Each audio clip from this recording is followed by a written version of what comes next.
Hai Zoners, kembali lagi bersama gue Hani. Dan di tangan gue sekarang ada handphone Oppo Find X2 Pro, flagshipnya Oppo yang baru dirilis awal tahun 2020 kemarin.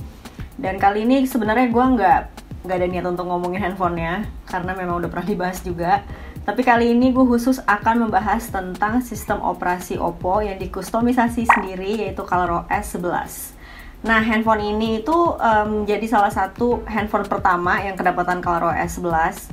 Tapi hal spesialnya itu juga ada lagi nih, selain karena memang dia ColorOS duluan. Dia ini udah berjalan di Android 11 juga. Jadi sebenarnya perilisan Android 11 dan ColorOS 11 ini tuh waktunya berdekatan banget. Jadi spesial banget, Oppo itu kayak apa ya, berhasil banget untuk menghadirkan Android OS 11 di handphone Oppo-nya ini. Bener-bener yang lumayan cepet banget gitu loh, nggak yang nunggu berapa bulan. Jadi menurut gue itu udah improvement banget, walaupun memang masih versi beta ya. Dan menariknya lagi di ColorOS 11 ini banyak banget fitur-fitur baru atau yang diimprove juga, tapi memang disesuaikan dengan selera atau berdasarkan dari feedback, masukan, dan saran-saran dari para pengguna setianya Oppo gitu loh. Jadi sebenarnya kalau misalnya kita kulik ColorOS 11 ini, isinya itu berarti banyak banget hal-hal yang memang berdasarkan selera kalian gitu loh.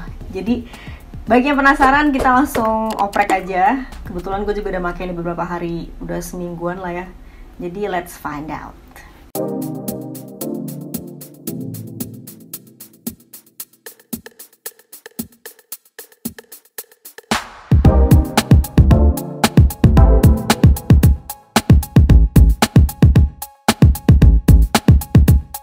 Oke guys, jadi sebagaimana yang tadi gue mention, di ColorOS 11 ini udah banyak banget fitur personalisasi sesuai si usernya. Jadi untuk yang pertama nih, gue mau langsung bahas tentang wallpaper dan segala perintilannya. Nah guys, jadi personalisasi ini ada di dalam settings. Kita klik personalization, terus ada themes. Sebenarnya themes ini ya udah biasa lah ya, karena kita bisa langsung ngeklik sesuai apa yang dibawa di masing-masing tema. Jadi mendingan di skip aja. Dan yang menarik paling di bagian wallpaper. Di sini kita bisa milih antara static wallpapers atau live wallpapers. Lalu ada juga wallpaper yang kita punya sendiri dan bisa diambil dari galeri handphone. Jadi kita bisa milih yang mana aja. Terus pas sudah kita pilih nih wallpaper pilihan kita, terus ada icon yang mirip kayak yin and yang atau mirip lampu gitu. Itu diklik dan nanti akan muncul semacam apa ya, dia tuh nge-scan dulu, abis itu baru muncul pola-pola dari warna wallpaper yang kita pilih tadi. Nah ini setelah udah keluar beberapa pilihannya, itu bisa kita klik sesuai yang kita mau. Jadi ya udah, ini bisa apa ya, bisa dipilih sesuai yang kita mau kalau misalnya kalian lagi bosan sama wallpaper yang ada di handphone gitu. Nah selain wallpaper ada juga always on display. Kalau kalian butuh layar handphone yang selalu nyala pas handphone dikunci, ya udah tinggal aktifin aja sih always on display ini. Tapi sebenarnya nggak cuma sampai situ, kita juga bisa personalisasi tampilan always on display ini. Jadi contohnya kita bisa nambahin pattern animasi buat hiasan, terus bisa juga kita kasih teks, format jam yang bisa juga analog atau digital. Dan menariknya di opsi pattern ini, kita juga bisa mengkustomisasi sendiri gitu loh patternnya maunya apa. Walaupun si ColorOS 11 ini tuh udah menyediakan beberapa template patternnya, tapi kita tetap bisa milih mau gambar yang mana, mau animasi yang mana, terus tinggal pilih juga warnanya mau kayak gimana. Jadi kayak gini sih, simple banget. Jadi walaupun sebenarnya Oppo menyediakan banyak pattern, cuman sayangnya ya kita sebagai user belum bisa ngegambar-gambar sendiri animasinya untuk always on display. Tapi sebenarnya opsi untuk untuk template si animasi sebenarnya udah banyak banget. Jadi tinggal pilih aja dan itu bisa dikombinasiin pattern yang satu dengan yang lainnya. Dan menurut gue sih fitur ini mungkin nggak terlalu fungsional banget, tapi mungkin bakal menarik kalau misalnya kalian itu emang suka ngotak-ngatik software baru aja gitu, apalagi fitur-fitur menarik yang memang sifatnya itu benar-benar personalisasi banget gitu. Oke, next icon style. Sesuai namanya, jadi fitur ini bisa menyesuaikan bentuk tiap icon di ponsel kalian. Misalnya nih, kalian gak suka tampilan icon yang terlalu kotak, atau mungkin terlalu bulat, terlalu besar, terlalu kecil. Jadi ini bisa di custom sendiri kayak gini. gampang banget kan. Terus ada juga app layout, kita bisa ngatur jumlah kolom dan baris tampilan icon di layar ponsel. Jadi kalau kalian gak suka yang keramaian, ya udah tinggal diatur aja jumlah aplikasi yang tampil di layar depan itu ada berapa gitu. Lalu lanjut ke fingerprint style. Ini mungkin udah familiar banget untuk kebanyakan user ya. Jadi fitur ini ngasih beberapa animasi yang bisa menghiasi layar saat kita memindai fingerprint untuk buka kunci handphone. Sebenarnya sih gunanya ya buat seru-seruan aja dan kelihatan beda gitu, kayak kelihatan canggih pas buka. Wih, ada animasi. Lanjut nih guys ke fitur colors. Fitur colors ini cukup berguna buat user kayak gue yang suka ribet sama tampilan warna handphone. Jadi misalnya nih ya, ini tampilan default nih. Kalau kita buka settings misalnya, terus kita bisa lihat ya tampilan warna di tiap icon itu macem-macem kan. Nah kalau misalnya gue ganti jenis warnanya di colors, bisa tema warna yang emang ditentuin sampai single color yang udah disediain nih. Tinggal pilih yang manapun. Misalnya nih gue lagi pakai wallpaper warna pink, ya udah mood gue biasanya sih bakal milih warnanya tuh warna pink juga gitu biar selaras. Dan sisanya ya udah sesuai selera masing-masing aja. Terus ada juga font and display size. Jadi sebagai user kita bisa milih tipe font, ukurannya sampai opsi lainnya itu bisa di-download sendiri kayak gini. Terus ada juga notification drawer. Opsi ini bisa buat milih bentuk icon di bagian notification drawer kita. Bisa bulat, kotak, dan lain-lainnya. Jadi ya udah opsinya ini udah tersedia sendiri ya. Terus ada juga edge lighting. Fitur ini bisa ngasih hiasan berupa lampu-lampu gitu di tiap sisi layar handphone kalau misalnya ada telepon masuk. Warna-warnanya bisa milih sendiri sesuai kontak, dan ini opsinya kayak gini. Jadi ya mungkin good newsnya kalian nih bisa milih warna tertentu pas pacar nelfon gitu. Jadi biar bisa ngebedain gitu deh. Selanjutnya ada ringtone maker. Jadi fitur ini sebenarnya nih ya buat gue, mungkin buat kalian juga, bakal ngingetin ponsel zaman dulu. Kalau misalnya kalian lagi nggak ada kerjaan, terus bingung mau ngapain, ya udah kita bisa bikin ringtone sendiri gitu. Cuma ya di ColorOS ini semuanya dibikin serba simple. Jadi ada beberapa jenis suara yang bisa dipilih sesuai mood. Caranya juga tinggal digeser-geser aja kayak gini. Termasuk pace atau kecepatannya, bisa cepat, bisa slow.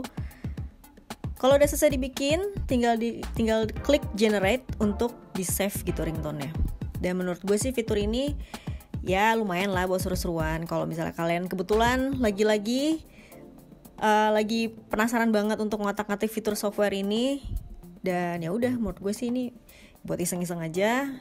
Karena menurut gue kayaknya udah jarang juga sih sebenarnya orang yang niat bikin ringtone gitu. Cuman siapa tahu aja ya, bosen sama opsi bawaan yang ada di handphone. Jadi butuh nada baru.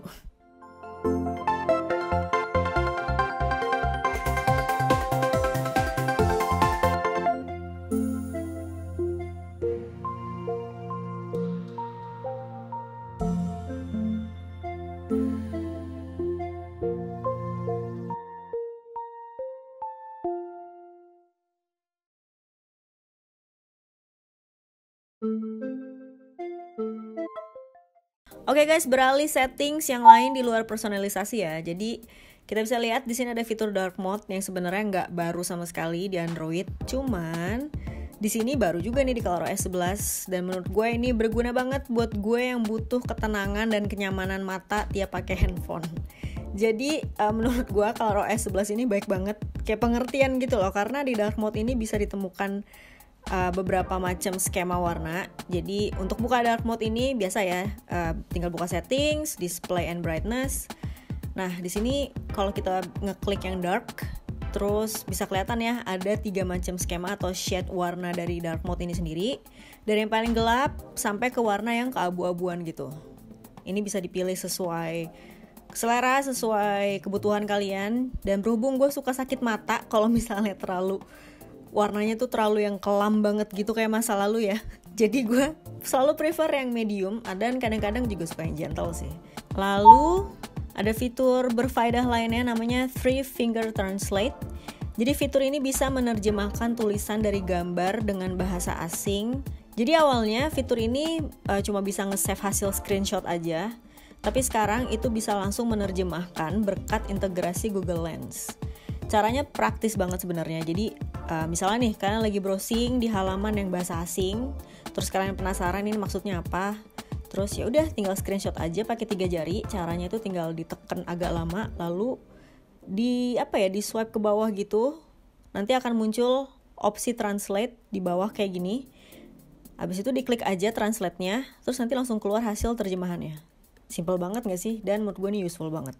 Lanjut kita ke fitur Oppo Relax yang sebenarnya nggak baru-baru banget, tapi ada upgrade di dalamnya. Jadi Oppo Relax 2.0 atau Oppo Relax versi baru ini tetap ngasih beberapa opsi audio seperti pantai, suara pagi hari, sampai bising perkotaan buat user yang mungkin butuh ambience atau ketenangan secara mental untuk mendengarkan suasana di luar sana. Apalagi ya sekarang lagi masa quarantine pandemi kayak gini, mungkin kangen ya bising-bising di luar suara rumah gitu. Nah, untuk di versi baru ini Oppo menghadirkan ambience suara dari beberapa kota di dunia, dari mulai Tokyo, Beijing sampai Reykjavik di Iceland. Dan kalau misalnya kita klik di salah satu kota, kita bakal dengar beberapa audio yang menggambarkan suasana di sana. Dan menurut gue sih ini hitung-hitung kayak traveling secara virtual dan mental lah ya. Jadi ya berguna lah ya kalau kalian lagi iseng gitu.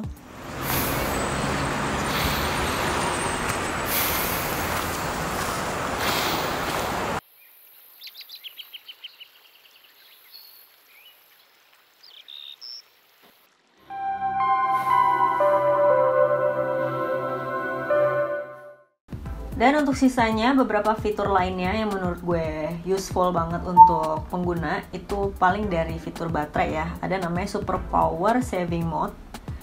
Jadi fitur ini berguna banget ketika kita lagi multitasking, kita lagi produktif dan mungkin lupa bawa chargeran, lupa bawa power bank dan tiba-tiba handphonenya udah 5% gitu. Tapi kalau kita ngaktifin si Super Power Saving Mode ini, handphone ini tuh masih tetap bisa melakukan macam-macam, misalnya kayak WhatsAppan sampai 90 menit gitu. Jadi ini berguna banget. Terus sama satu lagi ada kemampuan dari ColorOS 11 ini namanya Battery Guard.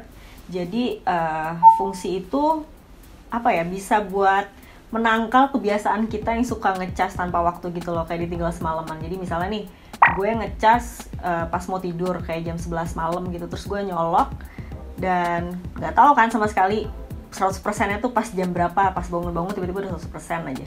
Tapi dengan menggunakan Battery Guard ini, si handphonenya ini tuh benar-benar ngecas handphonenya tuh cuma sampai 80%, habis itu dia ketahan, dan ketika kita bangun tidur, pas sudah pagi, dia akan melanjutkan lagi pengecasan itu sampai 100%. Jadi cara kerjanya itu sebenarnya sesimpel si Battery Guard ini tuh udah dilengkapin sama kemampuan AI untuk membaca kebiasaan tidur dari si penggunanya gitu. Jadi ya itu lumayan ini juga ya, berfaedah juga gitu buat kita sebagai user.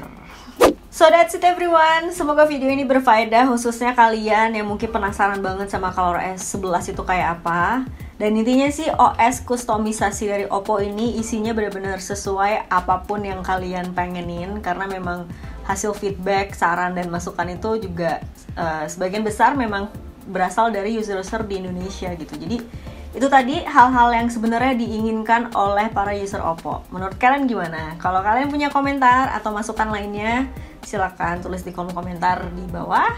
Jangan lupa di like videonya dan subscribe terus Yuzon ID supaya nggak ketinggalan video kita selanjutnya. See you guys on the next video.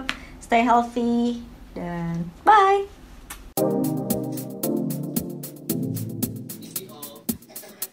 Iya, ini VO.